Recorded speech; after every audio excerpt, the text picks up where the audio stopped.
Milé fleričky, milí flerice, mám pro vás malý vánoční dárek od Puntíka a sice návod, jak si upustit kuličku. Potřebujeme k tomu molitán, houbičku na nádobí, cokoliv, co prostě nám poslouží jako podložka. Speciální prstící jehlu se zoubky a rouno.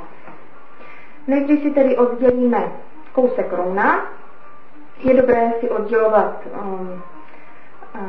ty kousky podle toho, co chceme dělat, jestli náušnice, tak rovnou 2 kousky, na náhrdelník 5kuličkové to samé, pokud ty kuličky chceme mít stejné, aby jsme prostě vychytali to množství. Že?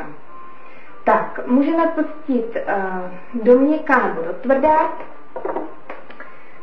Do měkká je to naší způsob, náušnice jsou méně pracný a lehčí, například tyhle ty jsou plstěné do měka, ta kulička je prostě měkoučka a tak, že ano. A do tvrdá je to podle mého názoru kvalitnější, je to pevnější samozřejmě, vidíte, že to vůbec ani nezmáčknu, no a samozřejmě také o dost pracnější.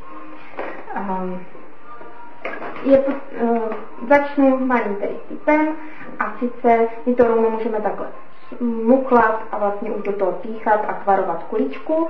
Ta kulička bude několikanásobně menší, než to takhle vidíte.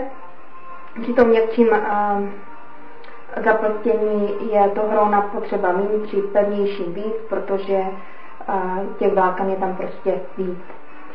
Ten můj tip je, že si to už od začátku pevně stočíme, tím si vlastně usnadníme práci, protože vytvoříme střed, který už je poměrně pevně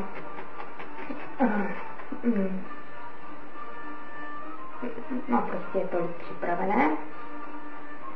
Takže si to takhle stočíme, párkrát do toho píchneme, aby nám to drželo. Tak, pak začnu těma měkčíma stranama, které dovnitř zaplstím. Jinak existují různé držátka na jehly, třeba tady to. Má to výhodu, že vám nemáte pak otlačené prsty. Já to nepoužívám z toho důvodu, že je dobré vlastně cítit tlak toho vpichu. A podle toho poznám, jak moc už je vlastně kulička nebo cokoliv jiného uvnitř zaplstěné, tak jak hluboko jdu, takže vlastně přímo ten kontakt s jehlou postupem času vám vlastně napoví, jak moc plstit. Takže tak.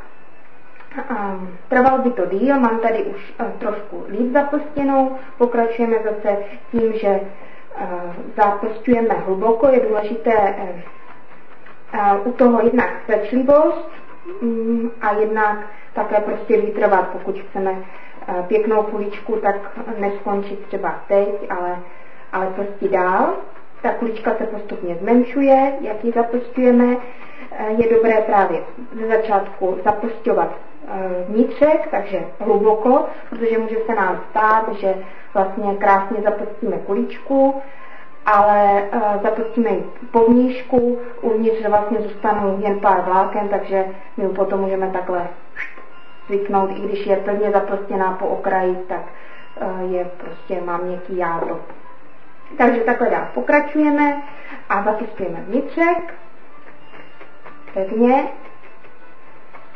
Já si také potom vlastně tou druhou rukou neustále tu kuličku otáčím, abych sledovala ten správný kuličkovitý tvar a také si prstama přitlačuju. Ono vlastně zase tím usnadňuju práci, protože tam vlastně v tu chvíli je víc vláken, které ta jehla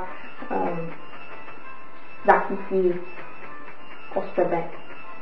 Tak, zase nějakou dobu pokračujeme, až dojdeme do fáze zase víc, to zrovna není ta víc, tady to je to víc, kdy už tu kuličku máme poměrně pevnou, ale ještě není dokonalá a vlastně začneme zaplsťovat okraje. Už nepícháme tak hluboko, sem tam ano, když cítíme, že je tam nějaké volnější místo, jako já třeba například teďkon, tak zaprostím zase ještě dovnitř, aby byla krásně tvrdá a po okrajích vyhlazuju neustále, sleduju kulatý tvar, aby to nebyl nějaký šišoid, pokud nechceme zrovna ten šišoid záměrně dělat. A tak dále. Trvá to relativně díl, až máme prostě takovouhle krásnou, hladkou, pevnou kuličku. Tu potom ještě můžeme pěkně nůžtičkama ostříhat kloubky a je hotovo. Stačí provlíknout.